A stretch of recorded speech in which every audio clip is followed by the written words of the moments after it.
bebas gula, rendah lemak, dan sumber serat. Tropicana Slim Almond Drink.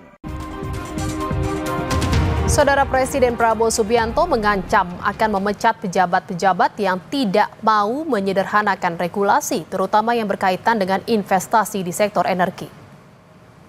Pernyataan tersebut disampaikan Prabowo saat membuka konvensi dan pameran tahunan ke-49 Indonesia Petroleum Association 2025 di BSD Tangerang, Banten.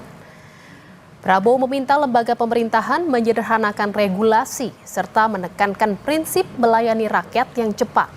Ia mengancam mencopot pejabat yang tidak menyederhanakan regulasi yang berimbas pada iklim investasi. Yang tidak mau mensederhanakan regulasi akan saya ganti, akan saya copot.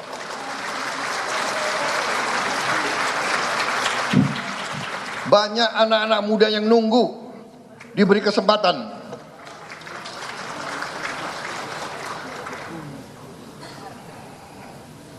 Saya minta dirubah budaya. Kalau bisa dibikin susah, kenapa dibikin gampang? Robah cara berpikir seperti itu. Cara berpikir seperti itu tidak boleh lagi kita biarkan di republik kita yang kita cintai ini, saudara.